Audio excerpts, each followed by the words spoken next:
And it was a weird childhood because I was trying to convert them and they were trying to convert me. And I'm like, but we have the one true church. And they're like, but we have the one true church. One of you will fold. No. We had the one true church. Come on now. For sure. You guys did, actually, the whole time. It was ours. Yeah. Actually, you guys were the winners this whole time. Welcome to the Apostate Sisters interview series. In this series, Nancy and I interview people who are coming out of churches of high control or cults, especially those coming out of the Worldwide Church of God, the cult that we grew up in. But we also are taking the time to interview people who are helping others coming out of churches of high control and cults. And that is our interview today. Today, we're going to be interviewing Ashlen Hilliard. She began an organization called People Leave Cults, where she supports those who are getting free. So welcome to Ashlen. This is just me and Nancy like a year ago. We'd been walking through the pandemic and having conversations about our upbringing.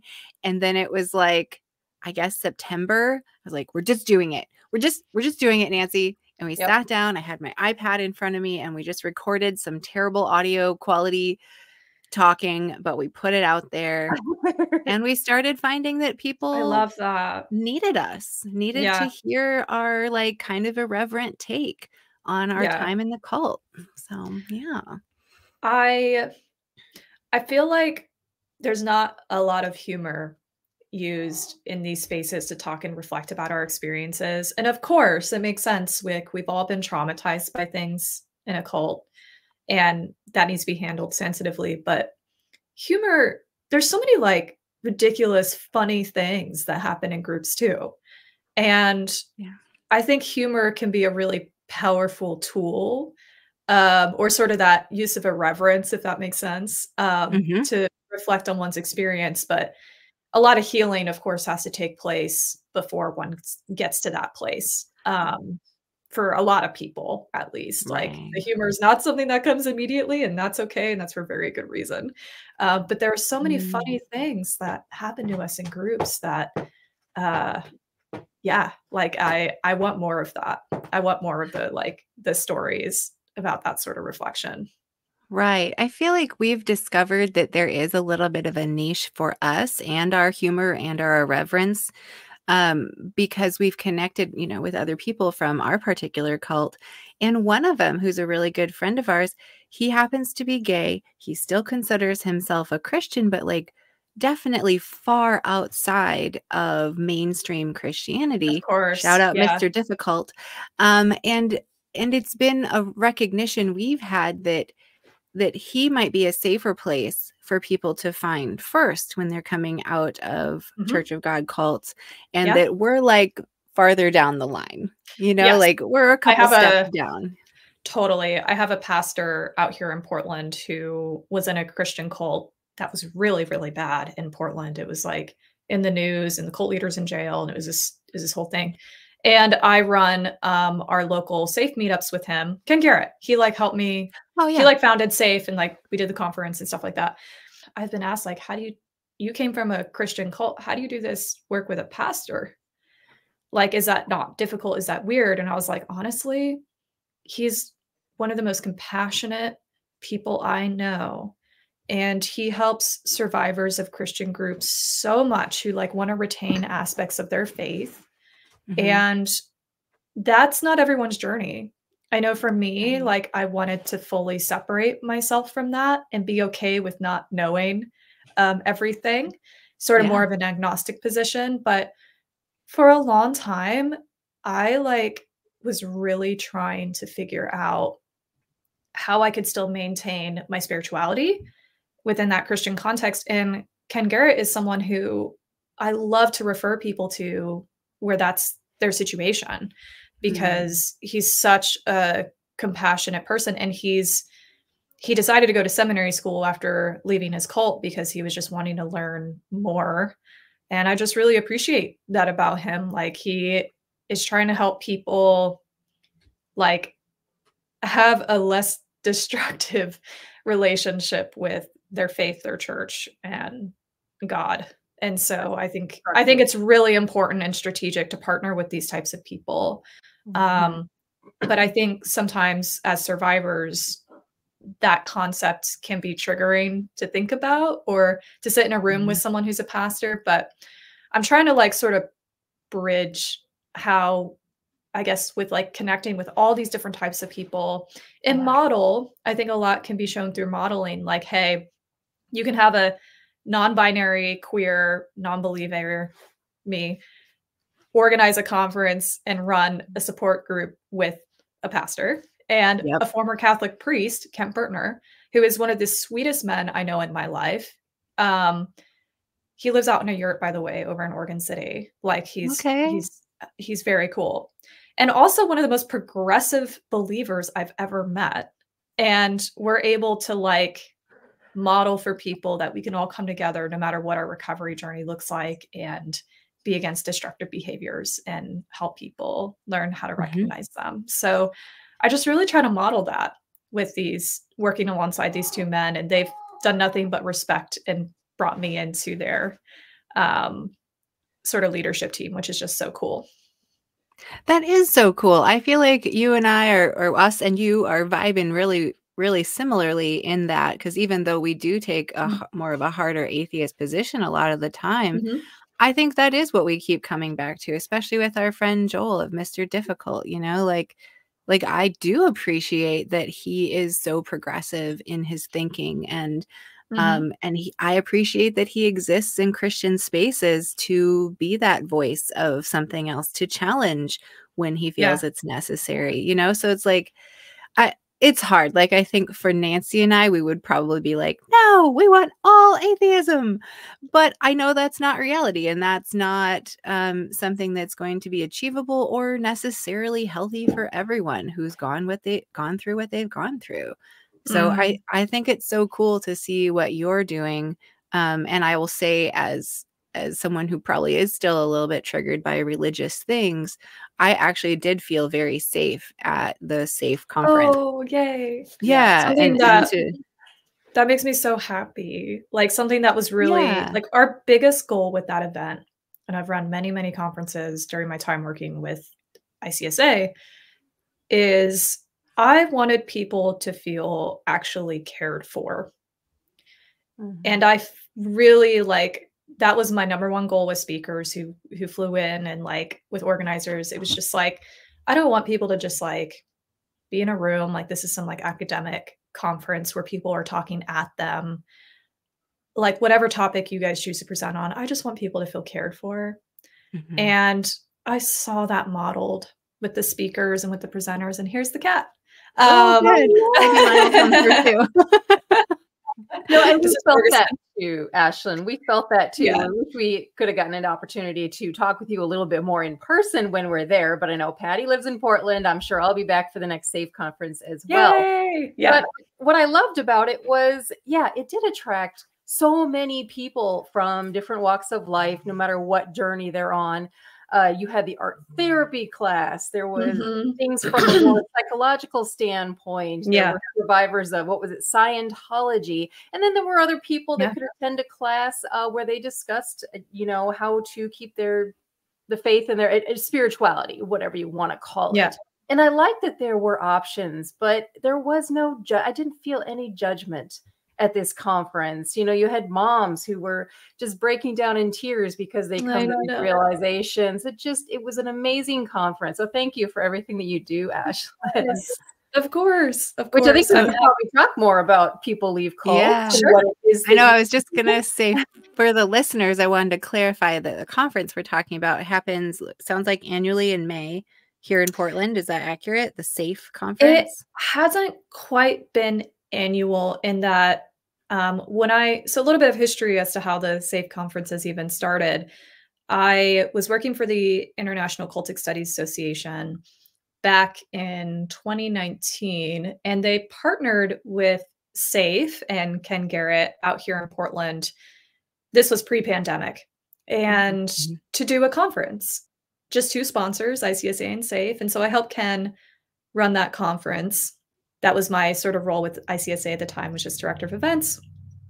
And then basically what happened was I ended up moving to Portland, got to know Ken, and he brought me into SAFE immediately, to help like lead and do educational presentations and that sort of thing. And then when the pandemic happened, when we pretty much moved to Portland around that same time, we went online for a couple of years during that time, or meetups were like not as regular in person. And then we finally got to a place where we were able to start doing regular in-person meetups again. And so we have a meetup at the McMenamins Kennedy School, which is where the conference is also held, for survivors of cultic groups of relationships. In between that time, we'll do like a happy hour somewhere at a local place just to informal gather with each other. Portland, Oregon is the largest ex-Scientology like population in the world. Really? Why? Wow. It is. It is. And so now we got connected in with former Scientologists here in Portland, and they come to SAFE, and they also like run like a once a month meetup. This was our first conference. We did recently attend the Baja Con up in Sarnia, Canada, which is more focused on agnostic, atheist, sort of more free thinker, secular humanist, which also felt like the same sort of space, you know. That's great. But I feel like cult survivors, that I don't want to compare the two, but it's on a whole nother level. There's a lot of trauma that cult survivors need to get over. So I think what you're doing is so, so important.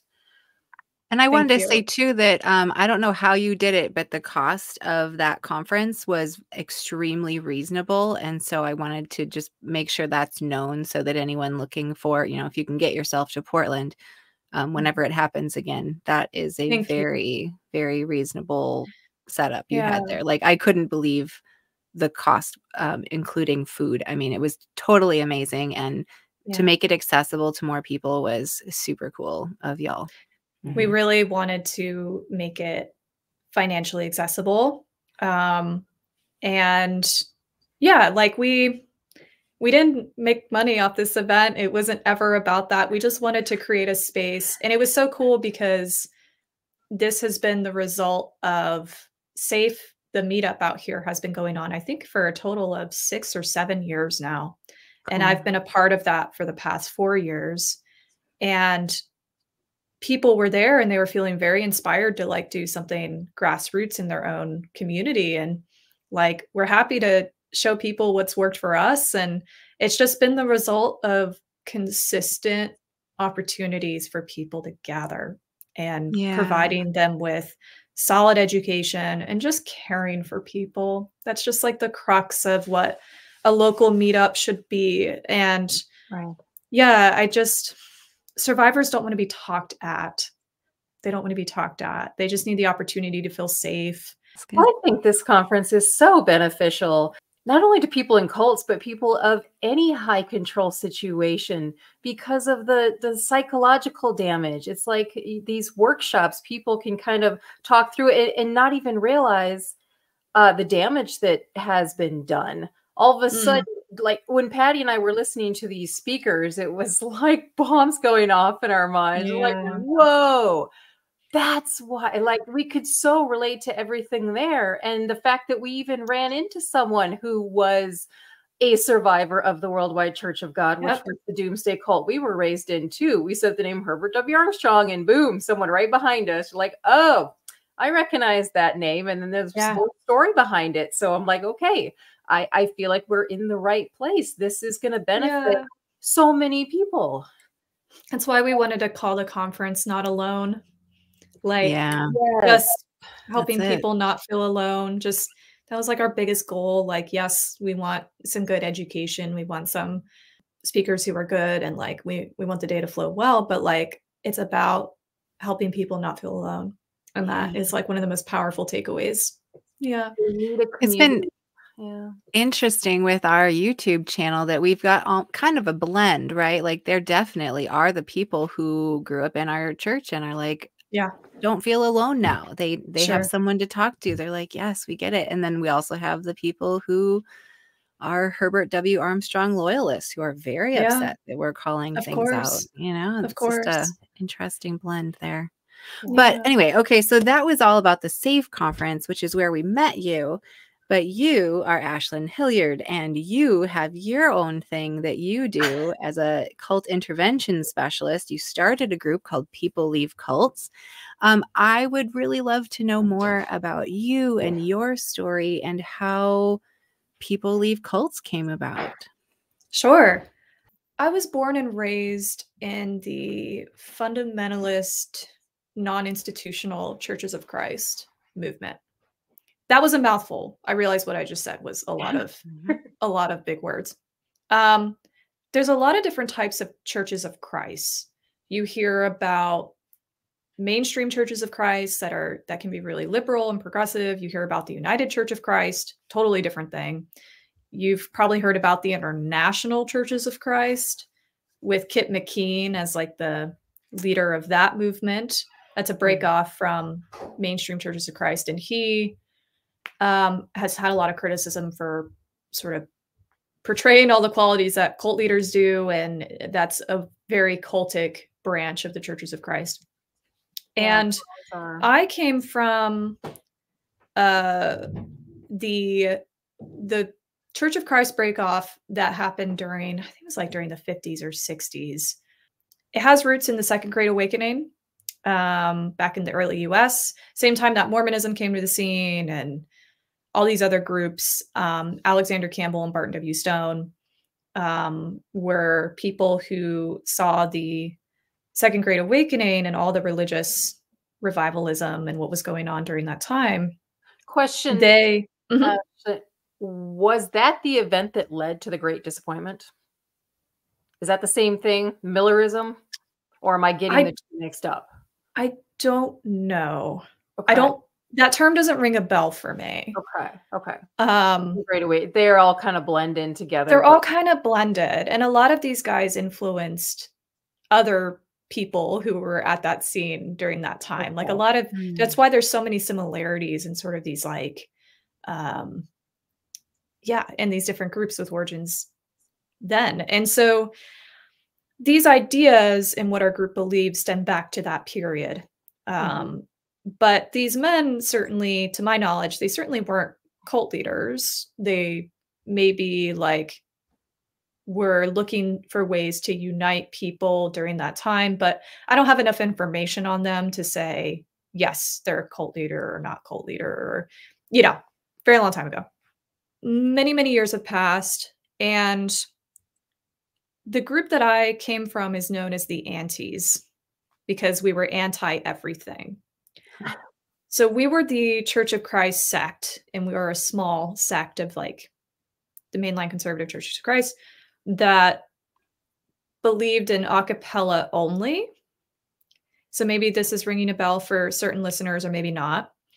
But it wasn't just a church preference, like, some music. churches have preference. Music. A cappella as like how we piano, no just voices. Yes, like during like worship services. Because that is a very interesting thing to take a hardline stance on. Huh. It is. And they've also been referred to as the hardline Churches of Christ. It's interesting you say that. Yeah. And I think what's so interesting about that is it's not just a preference. Like this is like our church's preference or that like we enjoy doing this. It is because the Church of Christ sect that I came from strives to be the New Testament church in the modern day. And I'm sure we've heard many groups acclaim to be that or want to be that. But in the New Testament, it doesn't talk about using guitars or pianos to accompany worship. It just talks about using songs, hymns and spiritual songs originating from like the heart and the voice and things like that.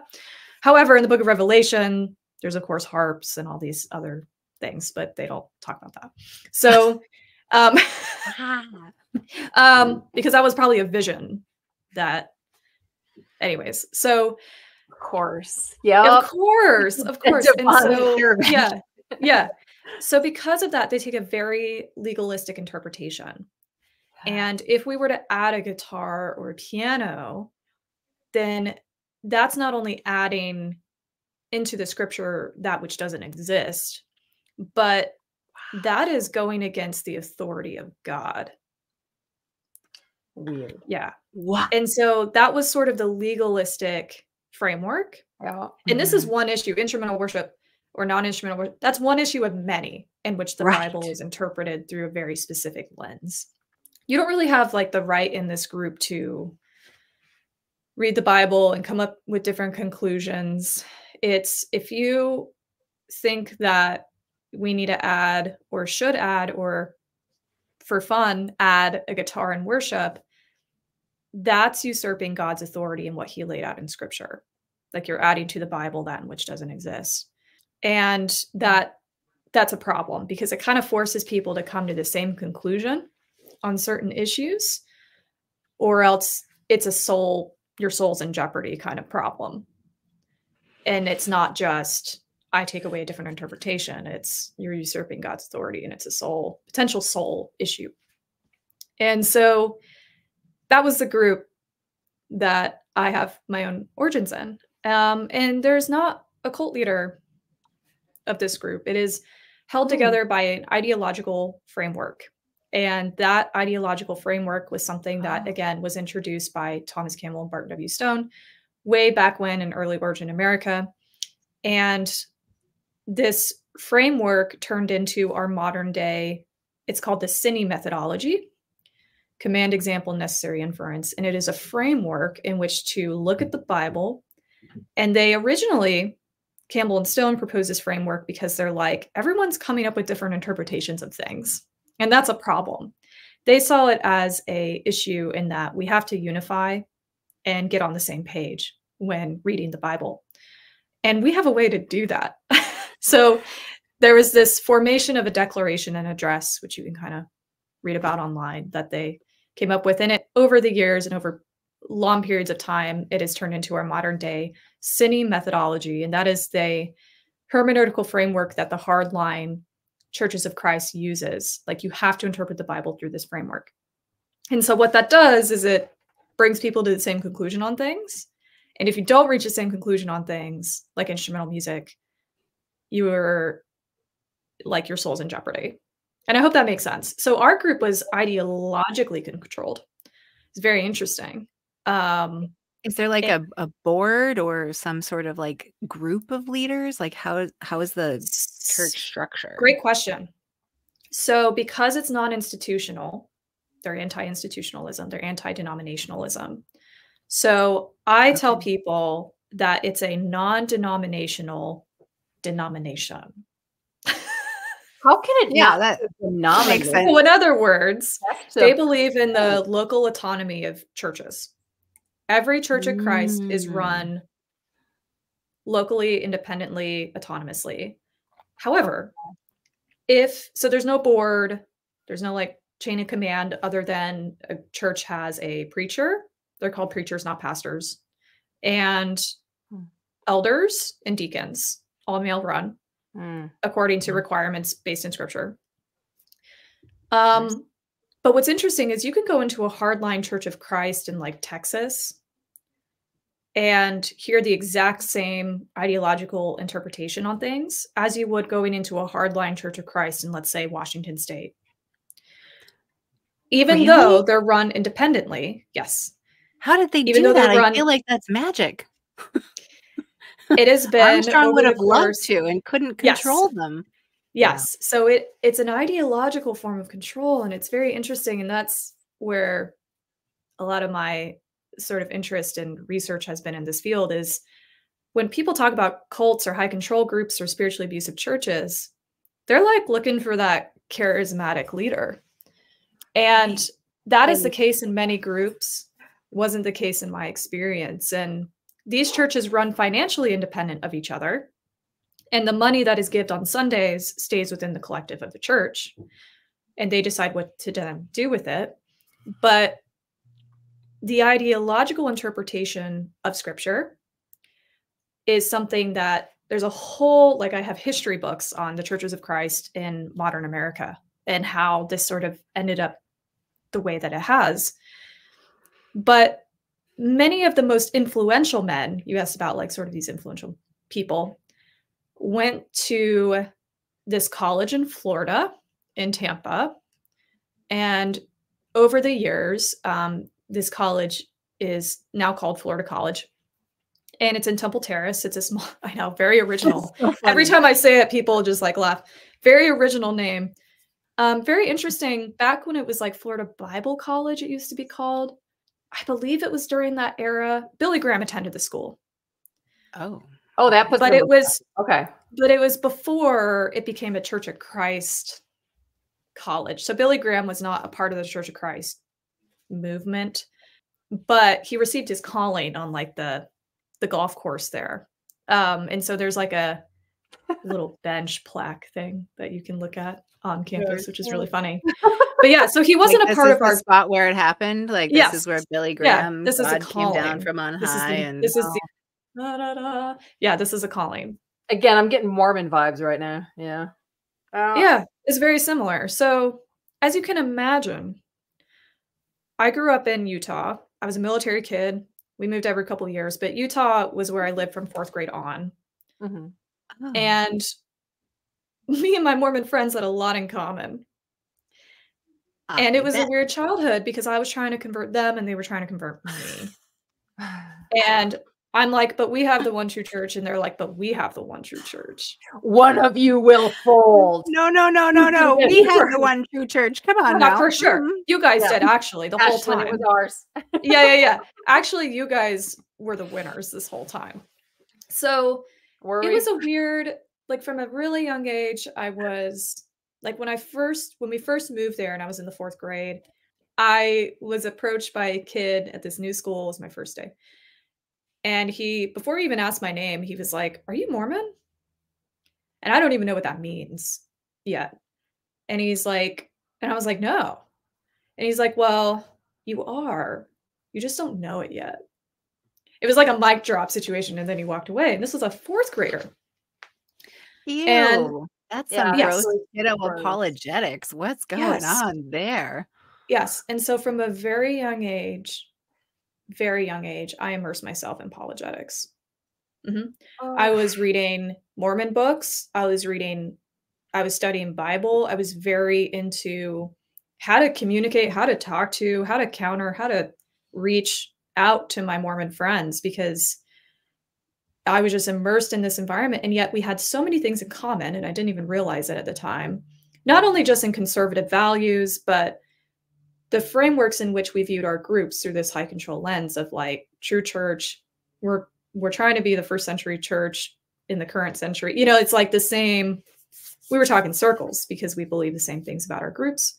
I mean, how could you get along when they used pianos? I mean, for fuck's sake. Of course.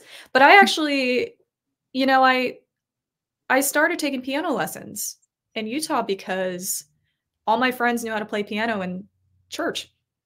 And I was like, I want to learn how to play piano, even though I couldn't play it in church, but I was like, I want to learn how to play piano. So I took piano lessons for years. And so I had a very relatively good experience, good childhood growing up in Utah. And I had a lot of really sweet Mormon friends, and many of them were guys, because I was doing drumline and I loved the sort of rebel Mormon kids.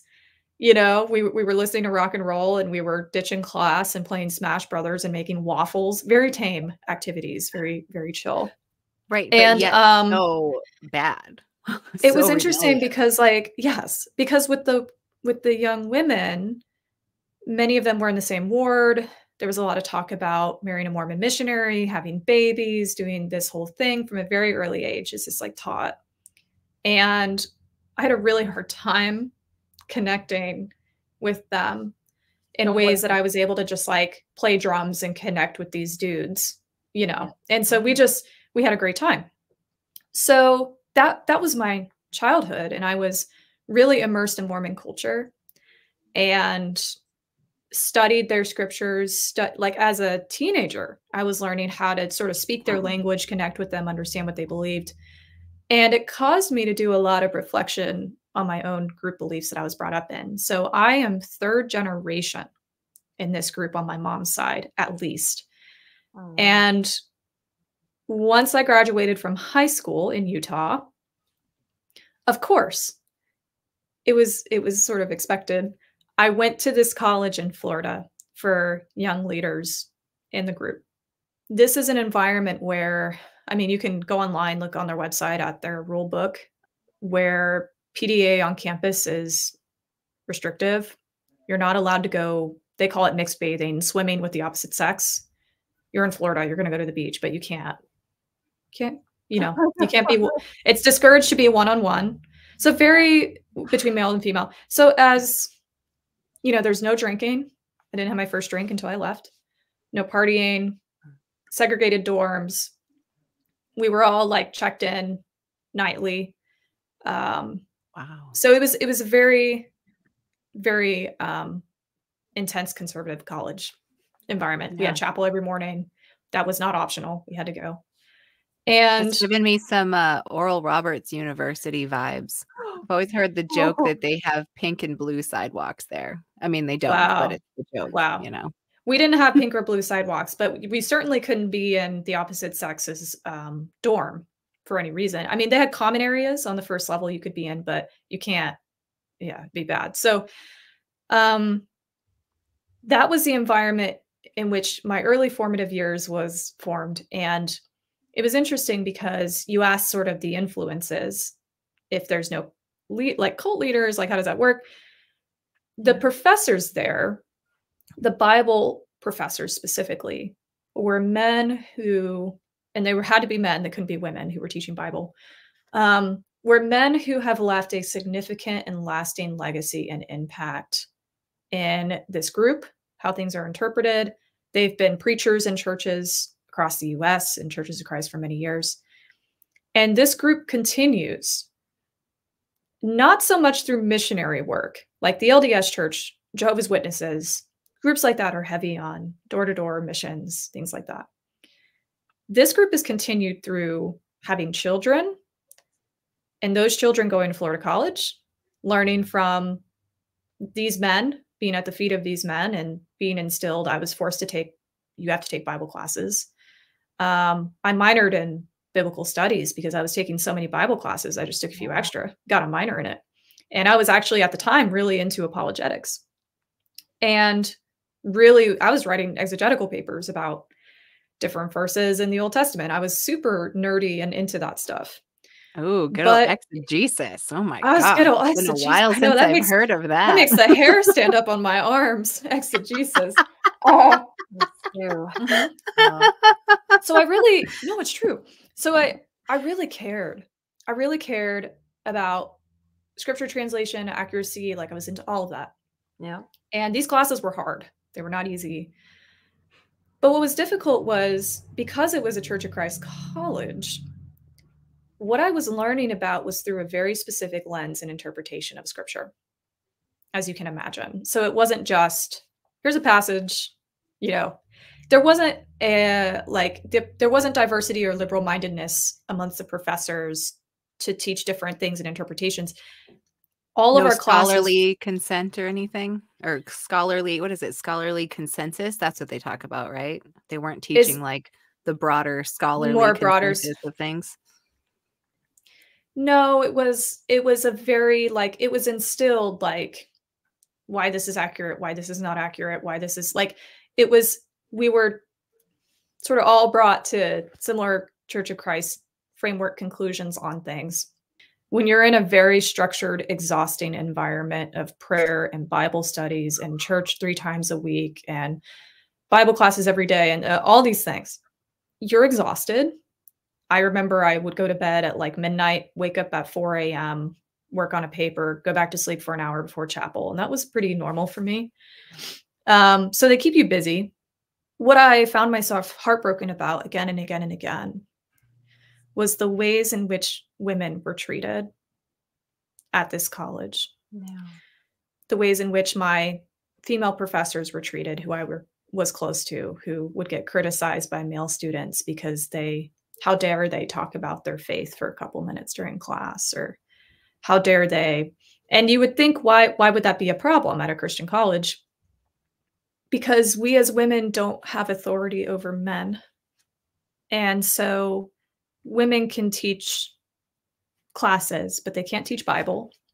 as a young person being raised in this environment, one of the stricter interpretations that I have seen happen is, as a woman, I could teach a Bible class during Sunday school.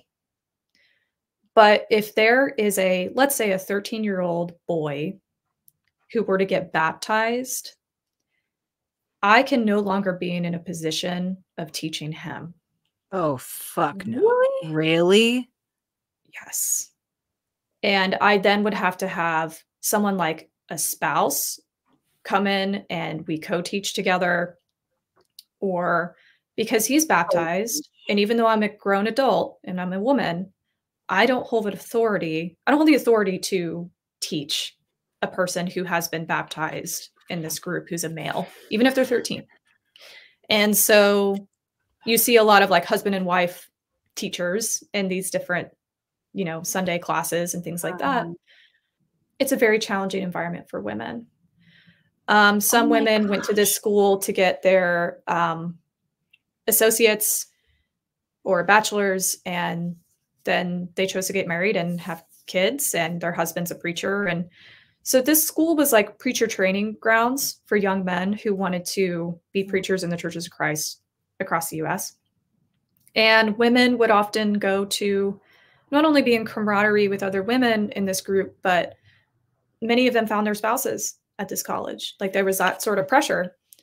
This is a very small sect of the churches of Christ. And I was related to 4 or 5 people at this very small college during my time there, because we were all, our family line was very involved in this group. I was a legacy student. My mom went to this college. My grandmother went to this college. My grandmother was principal of Florida College Academy down the street from this college. And so my name, Ashlen, was picked from a list of former students who attended this college. Like my grandmother had access to the admissions database. My mom's like, help me come up with names. And yeah. And so expectance to go to this school was sort of in my DNA. And I think my parents were really concerned if I stayed in Utah, and I could have gotten a drumming scholarship to the University of Utah. And that would have been a very cool place for me to pursue all kinds of educational opportunities. They were worried, I think, that I was going to end up marrying a Mormon guy, because there was only this church primarily thrives in the South. Like the Bible Belt is where you're going to find the most churches of Christ. Tampa, Florida, where this college is. In order to teach at this college, you have to be in good standing in a local church of Christ. This is sort of the networks and places where the church thrives. I did everything that was expected of me. I worked really hard. I got my degree. I got married. I was going to say, I was curious about that, because this is a thing I have heard about Bible colleges. You didn't say it this way, but the joke I've always heard is that MRS degree. Yes, MRS degree. Yeah. I got it though. Okay. I got that ring before spring, as they say.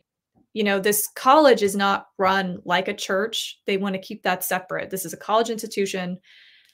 It is a Church of Christ college, but we're not going to call it that. It's just 90% of our students are from Churches of Christ. Why would anyone go to school there if they weren't part of the Church of Christ organization? It makes me wonder. So the academics I'm really grateful for this. The academic level at that college is actually pretty good.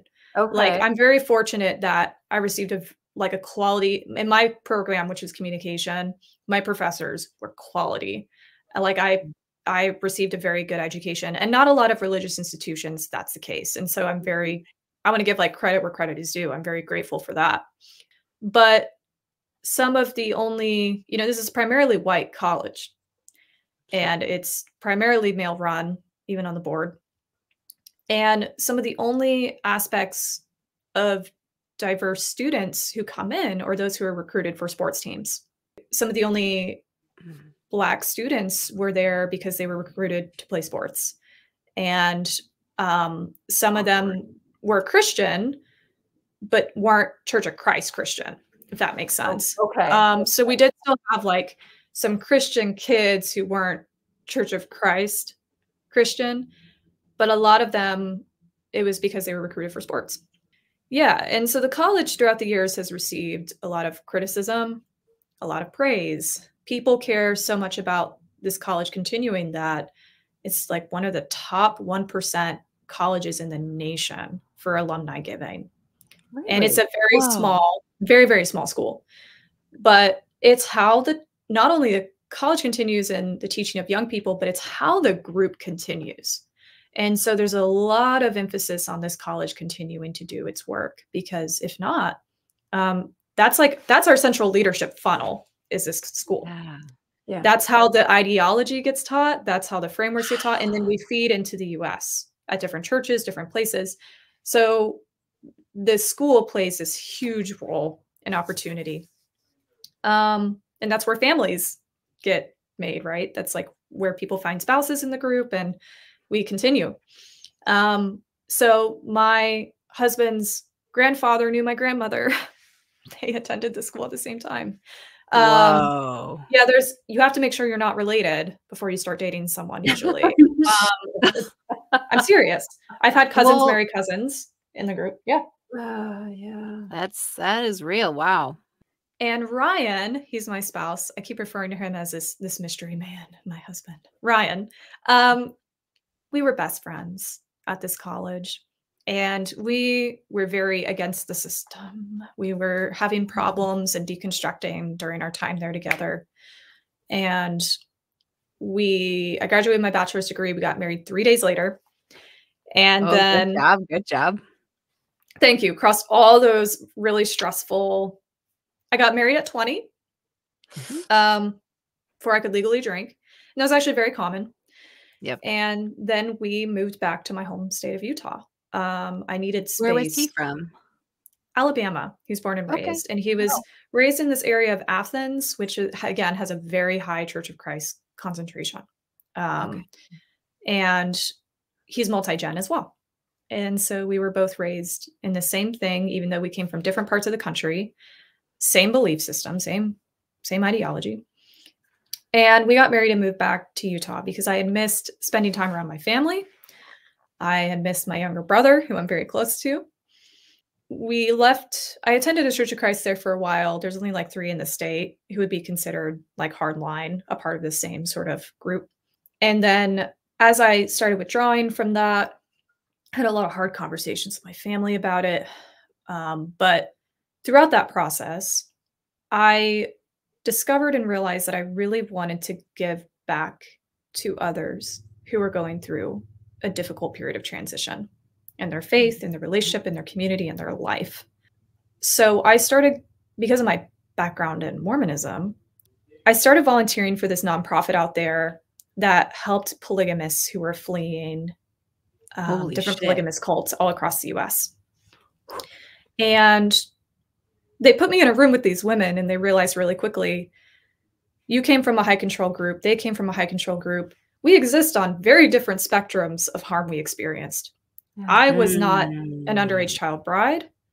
I didn't experience nearly what they experienced. And yet you put survivors in a room together and we can speak the same language. We can laugh about similar things. It's one of the most magical experiences. It's like you have instant camaraderie. You just kind of have this general understanding of each other. And so a position opened up for case manager, and they encouraged me to apply, and I was hired as a case manager. And I was one of 2 case managers in the Salt Lake City Valley helping those fleeing. As you can imagine, my caseload was huge because I'm not only working with moms, but I'm working with their 6 kids, their 4 kids, their 5, all the children that they have too. And so as a mama, I cannot even imagine, honestly. Yeah. Oh, it was the things those women have gone through. Yeah. I've seen some of the worst of the worst of the worst of what can be done to these children and to these women. Ashlen, and have you ever heard of the YouTube channel Cults to Consciousness? This woman, Cherise, I want to say she's ex-Mormon or JW, but she talks to, yes, a lot of women who have experienced some of the worst of the worst. Yeah. As far as women that were under Sharia law, even like brides, abusive husbands, you name it.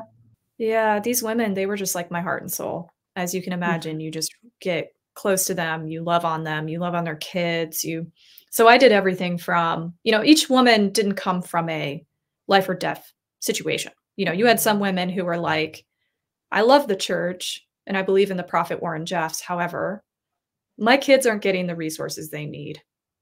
Or my husband is favoring a wife and I need help buying food. Or I'm ready to break away and like have independence. So I was involved with women who a lot of the times still believed in the prophet Warren Jeffs. If they were coming from the FLDS community, some of them had shed all of that, And so I worked with a spectrum of women who were all over the map. And I just had to meet them where they were. Like, no judgment. Let's get you stabilized because you're not even in a place to sort of higher level think self-actualization about your beliefs. And, let's just get you to a place of stability and like, let's love on you. And then I also worked with the Kingston clan. They're known as the Order, the Mafia of the West. And this was one of the more dangerous groups that I've ever worked with. And I had men who tried to follow me home, put tracking devices under my car. I received threats of violence, harassment to my own family. I would have to pretend I was someone who I wasn't if I was with a woman who had left this group so that I didn't experience physical harm. And they own businesses all across the Salt Lake Valley, the Kingstons do, and many of them are firearm manufacturer business. I'm sorry, how did you get involved with them, or how did you discover them? So they are a polygamous group. Oh, okay. And they're a fundamentalist sect. They're different than the FLDS. So the FLDS is like Warren Jeffs. Yep. Women come from Southern Utah because that's where that community is primarily focused. Short Creek, Colorado City. And many of them come to the Salt Lake Valley for more opportunities, job-wise, living-wise. There's a lot more resources to help them. And the Kingston clan was a local polygamous group there. And it's just a different type of polygamous group. And so women would come through our center who are leaving very bad situations. And I would have to coordinate with law enforcement, get safe houses set up, meet them very late into the night and help their babies and them find a place of safety. I pulled tracking devices off their car. And then I'm having to educate law enforcement who's never even heard of this group. Many of them have now. There's been like federal lawsuits and things like that have been ongoing. But I was in my early 20s. It's in my early 20s doing this work, and I cared for deeply and saw the courage that these women had, and I was just constantly inspired by them. And so I dealt with very traumatic situations, very heartbreaking situations. There was a time where I actually chose to leave town for my own safety because threats had amped up so bad. Yeah. And so in my early 20s, I was in the trenches and had one of the most unique opportunities in the entire US, I believe, to work with victims on the front lines of leaving very dangerous cults. And that was a very unique opportunity, and it taught me a lot about what I know working with survivors and doing intervention work that I do now with families. Yeah. And so that experience has put me in a very unique position. The International Cultic Studies Association, I was corresponding with ICSA about the work that I did. And I was invited to come speak at a conference in Philadelphia back in like 2018. And I did. I was one of the younger presenters that presented at a conference about my work with Mormons and former polygamists. And I got connected with the executive director who hired me like 6 months later to work for this nonprofit. So I worked for ICSA for 3.5 years. And during that time, I ran conferences and workshops for survivors all over the US and their family members. And I got connected with all my wonderful, sweet colleagues in the field and met my mentors, Pat Ryan and Joseph Kelly, who I do work with now on interventions. And they've been doing interventions with families for over 35 years all over the world. And yeah, so I'm just grateful that that connected me with those colleagues. I moved to Portland, got involved with SAFE, where I volunteer, and decided that I really wanted to go back to doing more intervention consulting work and less events management type work. And it provided me with the connections, though, to do what I do now, which I'm so grateful Mhm. for. But I was ready to do more of what I felt like my experience and my education had sort of allowed me to do and led me to do. So Mhm. I got my master's in the psychology of coercive control. I graduated in 2022 from the University of Salford. I did that program virtually during the pandemic. And I did my research on reproductive coercion. It was the first exploratory analysis of those Ooh. who experienced reproductive coercion in cults and destructive group settings. And I started People Leave Cults in 2022 or 2023, and have been consulting and working with families. I work with a specialized team where we have a therapist on our team, work alongside Pat and Joe, and work with families all over the US who have loved ones in cults and don't know what to do. And usually we get handed some of the worst situations. As you can imagine, it's Yeah. not people's first inclination to go to a cult intervention specialist. Usually they go to a local pastor or a therapist or some sort of helper to figure out what to do in their situation. And we are oftentimes the team that people go to when everything they've tried has failed. Yeah. We've had cases where Pat and Joe have had cases where families have gone to them and said, I don't know if my loved one is alive or dead. I've lost all contact with them. And so they'll even just look into, with someone at the State Department, have they renewed their passport in the past 6 months? Wow. And Oh, so so it's almost like a private investigator type thing we work going on there alongside too? PIs. Yeah, we work Oh, alongside shit. PIs. Okay. For some families in some cases, I have gone undercover in groups to see how their loved one is doing, not to try to convince them out, but to just get a wellness check as to like, how are they doing? How are they seeming? How are they looking? What's their current situation, their current living circumstances? Just to give the family something, Yeah. any information to help them. So, yeah, it can look like me doing undercover work in groups. We do work alongside PIs, attorneys if we need to. Every case is so different. And we pull Sure. in people from our network who are specialized in these different areas. And so that's the work that I do as a cult intervention specialist. And my opportunities and cases are just, as you can imagine, as diverse as can be. Yeah. I had no idea until you went through all this, Ashlen, just how broad. I mean, you're sort of a one-stop shop, right? Here I was thinking, oh, well, you help people through their religious trauma, after the fact, after they've escaped or survived all of that. But no, you are literally that person to be like, I will come in the middle of the night and get you. I will help get you out of this situation, working with law enforcement and PIs. That's It crazy. can look like so many different things. And the work that I was doing in Utah was much more in the forward-facing trenches of, literally escorting someone to safety. The Yeah. work that I do now is more so I'm consulting with families. I'm much more safe in the work that I do now. Okay. So much more That's safe. good. It's not even in the same, like when I stopped working specifically in Utah, it was like the groups didn't care about me anymore. They were able to just like move on because I wasn't there and I wasn't, actively helping women leave in their community.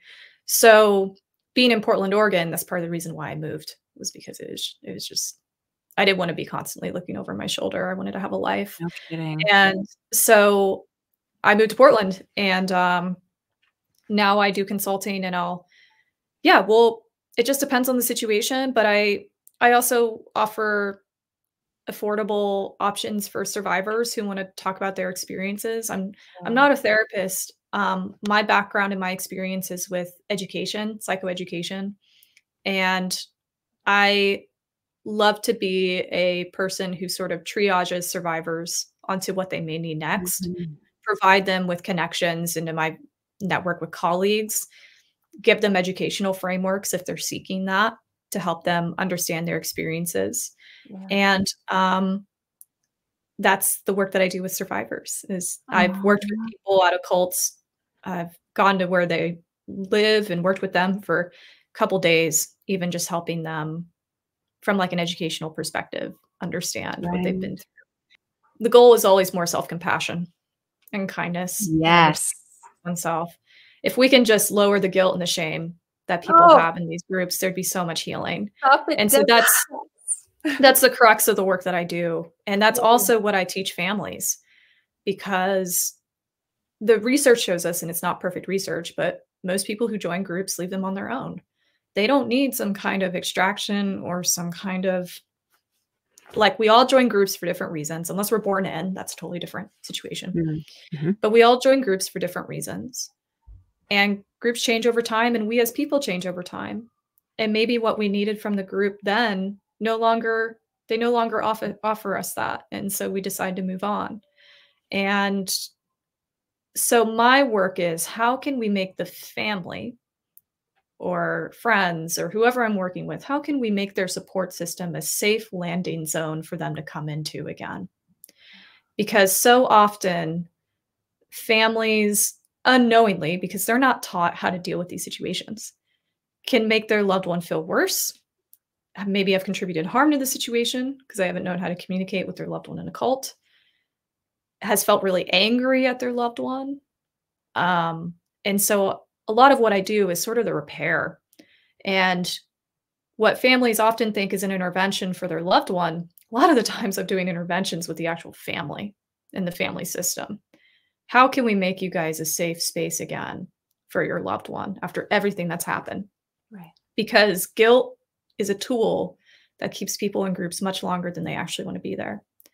And if their family is going to make them feel guilty for the decisions they've made, how they've treated them, for throwing their life away for this cult or whatever, they're not going to come out into the family system. And so that's a lot of the work that I do is with families. So would you say you work a little bit less, or is it just differently when working with people who were born into their particular cult? I think the recovery journeys can be very similar for someone who joined a cult and for someone who was born in that we all deal with the issues of identity, right? We all deal with the issues of trust. We all deal with regaining mental health support and stability. But for those who are born in, I more often see in like my cult recovery consults with survivors. Like I don't typically have, if this makes sense, I don't typically have families who come to me who are Jehovah's Witness families. Like this just doesn't happen, who are still Jehovah's Witness and their loved one leaves a Jehovah's Witness. And then like, it's typically people who join cultic groups or relationships is what I'm dealing with. And the family's reckoning and trying to decide what to do and how to handle that, how to reconnect. Well, we will definitely be keeping an eye on you and this continuous career of yours too, Ash. We're going to send people your way. I mean, I'm hoping that people will find you, come across your work, and you'll be able to just continue helping people. I mean, it's just incredible what you've been doing. You. Yeah, and I know I gave you guys the full backstory of my origins and the college I went to and the work I did after, but you know, something I wish that I knew as I reflect on, you know, I wanted to help people when I first left my own group who had been through something similar, but I didn't actually help myself for a minute. And that's still something that I have to actively be in therapy for, make time for, because as you know, the recovery process isn't linear. Like we get triggers, we have things that we realize, oh, I still need to spend time deconstructing that.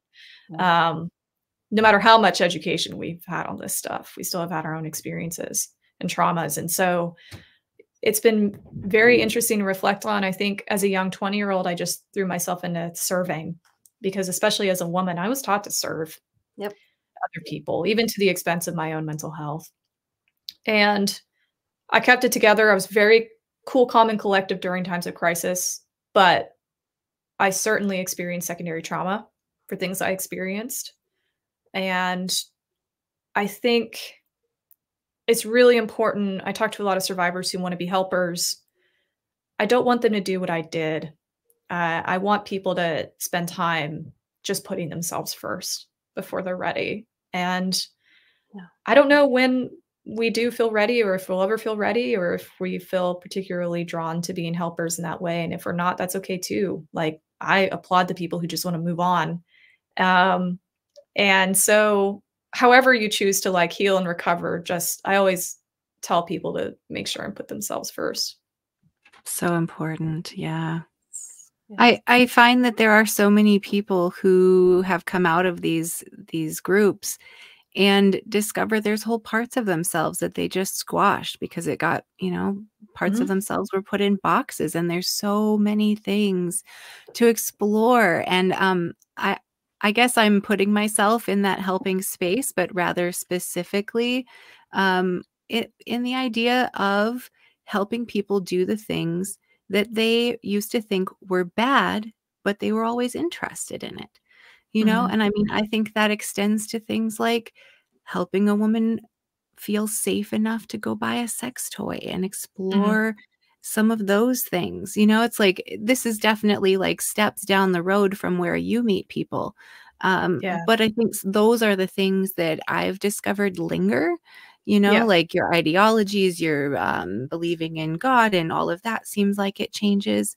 But those like engaging in things in the world that were previously scary take a really long time and seem like support is the thing that people need, and validation of like, you're safe, this is okay, this is part of being human.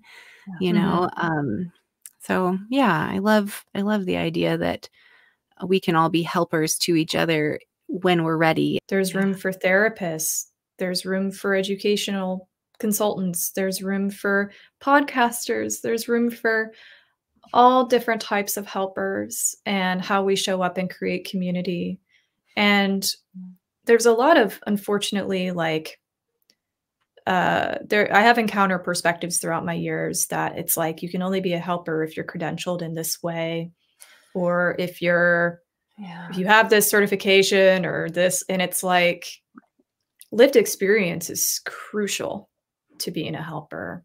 There was a session at the SAFE conference, the Not Alone SAFE conference, that was particularly for people who are survivors, who are looking to move into helping spaces because of that shared experience. And I thought that was just the most valuable session in terms of like nuts and bolts, understanding here's the things that are going to generally be helpful, here's the things that are generally not. And it's being there and listening. And so useful, so valuable, so validating for me as someone who would love to be that kind of a friend to others. So it's peer support. That's why peer support is so effective. And like, that's the terminology that the medical professional recognizes. It's peer support. And I have to know as a consultant where my limitations are, as to like how I guide families strategically may not be the recommendation that a therapist would have as to how to guide families strategically. And that's why we consult as a team of different specialists from different backgrounds. There are things that I can do, like occasionally go undercover in groups that a therapist would not be able to do because of their board regulations and things like that, and their scope as a therapist. And so we all operate within additional scopes, and we all have different limitations, and we all have different advantages. And I think like there's space and there's room for everyone is just what I encourage people, because I have come across people in the field and mentalities that you can only help people if you're this, or if you're that, or if you've gained this or gained that. And it's like, there's all kinds of room for peer support, but it's really important to make sure that we are on a track for personal healing ourselves first. Yeah. Really And in great. some cases, certain people wouldn't even have had to have lived the same or similar experiences as someone else, but knowing how to connect with that person to give that support. It's amazing how that works. Patty and I, both educated. We have degrees. We've have careers. Nothing to do with what we do with this podcast. It just happened to be how we were raised, and we've realized some of this needs to come out, and maybe we'll just help people by telling our story and deconstructing publicly. So whatever little little bit that someone can do to help contribute to that sense of community, I think is amazing. Yeah, absolutely. Yeah. Yeah. Such a good cultural conversation going on about all these things too, I think. And just the liberation of all types. Yeah, cults especially seem to be a pretty hot topic right now, Ashlen. And I don't know why that is, or maybe because a lot of these similar religious groups kind of stemmed out of the late 1800s, you know, around the time of the Great Disappointment. Yeah. Seventh-day Adventists came out of, which yes, eventually into what we were in, and is still going in the form of a lot of different splinter churches. So I think now is the time. People are starting to say, nope, enough of this shit. Let's get this. Let's be cycle breakers and get one generation to the point where we don't have to, what's the word, untraumatize these poor children. Like get rid of all that fuckery that has been instilled in them, and say, hey, you are an autonomous person. It's great that you think for yourself. It is not, hey, lean not on your own understanding. No, lean on your own understanding. And like you said, Patty, one generation is all it would take to stop having to go through all this with us all as adults. So unfortunately, there's no mechanisms to do all of that change in one generation. It's just this ongoing project. Yeah. I know we hope, of course. And there's good reason to hope. I mean, you guys are cycle breakers. I certainly am a cycle breaker. It's a full-time job. It's really hard. Yeah. It's impossibly hard because this stuff is in your DNA. It's in your cells. That's you didn't have true. the ability to opt in or opt out. Like you were, it's in your cells. And I'm really appreciative of Dr. Cindy Matthews' research on those born and raised in groups. She's done some really stellar stuff and research, and I can send you guys the article about what second generation adults and what multi-generational adults want in therapy, want to tackle with their therapists. So there has been studies done on the cycle breakers, and it's very, very important work. And yeah, kudos to you guys for doing the work that you do. I think it's really important also. Oh, likewise. Thank you so Ashlen, much. Yeah, definitely. I feel like this is such a small level that we're on, but again, yeah, whatever. No, it's not. It's impossible to know the different impacts we have, right? But we're all we're reaching different people. We have different impacts. Yeah, I'm appreciative of this conversation and you guys giving me a space to talk about my life and my work and starting cults. So, yeah. Oh, so good. Is there anything that you have coming up in the next little bit here, or initiatives you want to share, or where can people find you if they want to find you? Sure. peopleleavecults.com. Subscribe to our email newsletter. I send it out once a month so as to not spam anybody. And that's the best way to find out what's going on, what's coming up. I post on social media as I can and when I remember. And there's a lot of blogs and resources on People Leave Cults that you can read and learn and check out. Man, it's just been a time for media gigs because we are talking about cults so much lately in the media. And there's a lot of good coming out of that. And there's a lot of exploitation coming out of that. I've been interviewing all over the country. I'm going to Denver next week to interview on a Hulu series that's coming up. I was just in New York interviewing with a different company, and a project that I did want to let listeners know about that I'm really, really, really excited about is there is this indie feature film that is being made right now. It is called Beyond the Fence. And Beyond the Fence has an amazing team of young women producing, people behind it. And I was approached because this is a fictional story about 4 sisters who were born and raised in an Appalachian cult and their journey to escape. And it's about sisterhood, survival, and loss. And it doesn't shy away from the gruesome realities of gender-based violence and experiences that women often have in these group systems. But I was approached by the production team and I've been brought on to this project as executive producer for this film. And Oh my gosh. Thank you. I am so excited that I'm excited for a few different reasons about the project. I'm excited that they wanted to involve someone who is working with survivors actively. Yeah. And I was able to consult and read the script and provide feedback. They want to represent the population that we serve and interact with in a accurate way that doesn't contribute to more harm, and a constructive way, in a way that instills hope, even through fictional storytelling. Mm-hmm. And there's a lot of documentaries on cults right now. There's a lot of memoirs, but a fictional story is a really unique, I think, opportunity to put something on the big screen. Mm-hmm. And I've had the privilege to read this script, and the 4 sisters who were born and raised in this cult, it's awesome to see how each one of them responds differently to their environment, and also how each one of them responds to being out on the other side and the conflicts that that brings up amongst the 4 of them, and how they change their minds and their perspectives.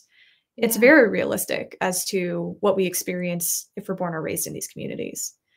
And there have been times in my life where I identify with one sister over the other. And at different times, I've maybe acted more like this one or that one. And it's just so cool to be a part of. And so you can go to Beyond the Fence film on, or I think it's Beyond the Fence movie on Instagram. That's their handle. If you're on People Leave Cults, if you're following, I have a bunch of posts about it on my page, linking to all their stuff. Yeah, I'm going to be working with the actors on set to make sure that they're doing okay as they portray cult survivors. Yeah. And just any feedback and things like that. And so I've been trying to get the word out about Beyond the Fence. I love that it's made by 4 young women who want to represent this population fairly and also want to instill a message of hope. Yeah. And I fell in love with the script. It's a tragic but beautiful script. Yeah, I'm really excited about it. So that's a project that I can announce, and we'll help get the word out. But when is this scheduled to air? Yeah. So shooting is going to take place next fall. Okay. Like on set shooting. Okay. Yes. And so we're in early production phases right now. Mm-hmm. We're looking at, different fundraising avenues, whether that's independent or getting picked up. So we're in early production right now. The script was just released in, basically there was a book that was written that the script was adapted from. And the book is available for purchase through Amazon. So anyone could get their hands on the book. It would support the screenwriter, Lindsay Paulette, very much so, if you purchased the book and read the book and provided your thoughts on the story. I turned 29 this year as a young femme, non-binary person. And like, there's a lot of older men in the field who have egos and just are terrible to talk to. And you're a warrior, Ashlen. I just want to be nice. I just want to like treat people with compassion in the field is all I want. And that's what survivors deserve. And I want to try to give them that. That's something that is just really important to me. And I've interacted with so many different types of professionals through my work with ICSA, and there's some really nasty helpers in the field and exploitative helpers. And I just want to be a compassionate place where people can like feel not alone and understood and not judged, and whatever support they're looking for, I try to connect them with. Well, thank you so much for this conversation today. It's been a joy to speak to both of you. And Ashlen, I'm just so happy to see activists, podcasters, YouTubers in this space. It's not my talent. It's certainly y'all's talent. And I appreciate the work that you guys do and getting the word out there on the internet. And I know that for me, even just making a reel on Instagram is so it's hard. It's hard for me. And so I love to see those who are out there doing your thing. And so you guys are doing great. Thank you so much for Video having me. editing. Yeah. Editing. Yeah. Always editing. For sure. Yeah. For sure. Thank you, Ashlen. This is incredible that we were able to have you on here. And hopefully people will reach out to you because they saw you on our channel. That's what we're hoping for. So that'd be so cool. That'd be so cool. Let me know if you guys reach out, say Apostate Sisters or something. Let me know. Yeah, definitely. Yeah. All right. Well, we appreciate you. Keep doing your great work over at People Leave Cults and all of the amazing movie things you're working on. We really look forward to following up for any future conferences, and we'll yay. Yep. And safeportland.org is our safeportland.org is the meetup out here in Portland, Oregon, if you're in Portland. And if you're not in Portland, feel free to still subscribe and you'll be notified through that email newsletter if there's a conference next year and when we're planning to do our next one. And I'll certainly try to get the word out on multiple platforms. So yes, we want to be at the next conference as well. Yes, wonderful. Thank you, Ashlen. Like and subscribe, everybody. Yeah, thank you. Anymore. Oh, this is our thing. We're a little silly. That doesn't work now. Damn it! Yay! Okay. Oh, yay! Oh, yes. Yeah. Let's see your shirt. Oh yeah, here's my shirt for the viewers. Yeah, it's a dinosaur shirt with the T-Rexes. Yeah, awesome. There's like multiple T-Rexes. This was a birthday gift from my housemates. I love it. And Nancy, what's your shirt? Oh, and then we'll all sign off. I promise. Loose Cobra. Local bar near me in Tolono, Illinois. Nice. And I'm repping Goat Yoga.